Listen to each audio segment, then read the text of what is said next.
Hello there. There was a period when animated series were made from almost every popular property imaginable.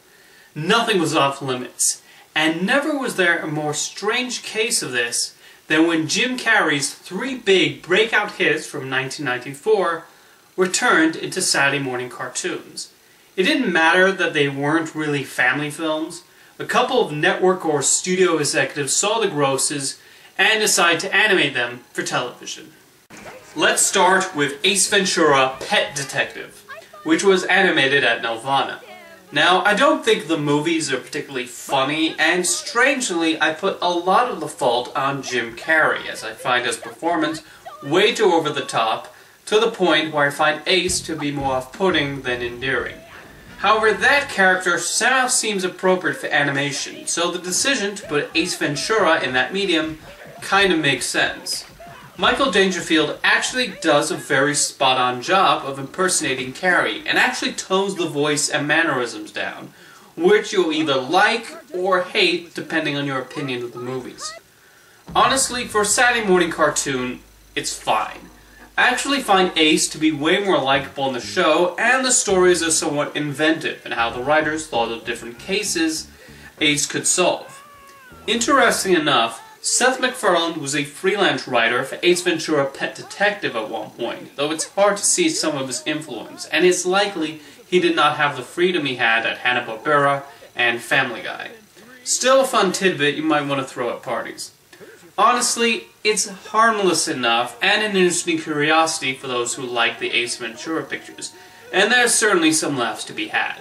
If your only familiarity with The Mask is the Jim Carrey film, you may be surprised to find out how different the original graphic novels are.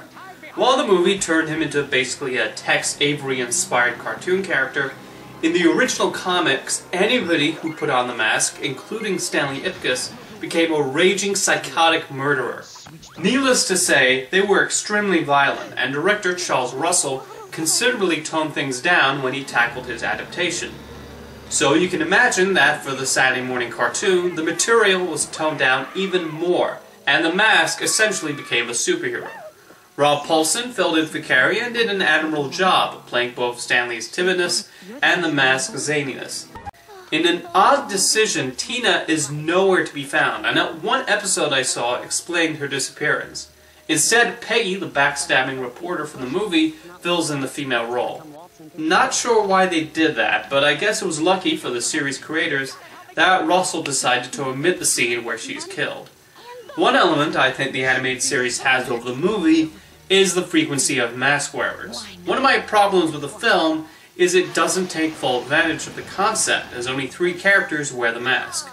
Of course, being a television series, they have more time to have a variety of people put it on. In addition to Stanley and Milo the dog doing it again, Peggy, Stanley's blind date, a baby, the show's main antagonist voiced by Tim Curry, and even the Ben Stein-played psychiatrist wear the mask. That actually makes for some fun episodes where the writers let loose.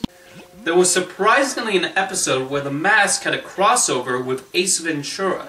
Yep, that actually happened, and it's certainly surreal to see 2 characters, originally played by Jim Carrey, interacting with one another.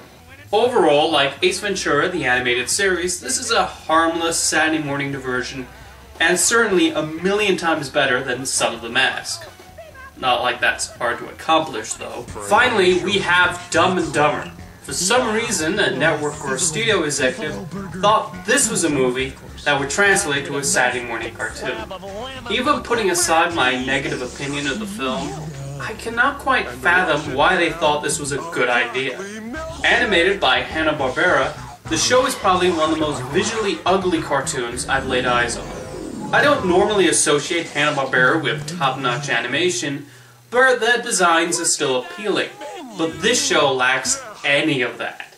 In an interesting twist, Lloyd was voiced by Matt Frewer, which is funny considering many people have said Carrey borrowed a lot of his act from Max Headroom. So I guess it's going full circle? The jokes are pretty stupid, and none of the characters are endearing. They're merely annoying. For some reason, they have a beaver sidekick. I have no idea what that's about. I know the series is called Dumb and Dumber, but why do the humor and stories have to be so lowest common denominator?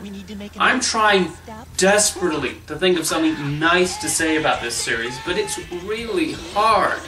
This is probably one of the worst animated series I've seen. And it should be no surprise it only lasted 13 episodes, because I cannot think of a single demographic the show might be aimed at. Now, you might be wondering why somebody thought to take 3 PG-13 rated comedies, obviously not aimed at children, and turn them into Saturday morning cartoons. Well, name recognition aside, I think it's because it's an added way to increase revenue for the films. When I was younger and saw the Ace Ventura cartoons, I wanted to watch the movies, but I wasn't allowed for reasons I didn't quite understand. And then when I was older, I saw both Ace Ventura pictures, and I realized why my parents said no to my request to rent them. I'm fairly certain if I had seen the rhinoceros scene from When Nature Calls as a child, I would have been traumatized for life. In conclusion, it's certainly a fascinating bit of cartoon history that 3 Jim Carrey movies became animated series.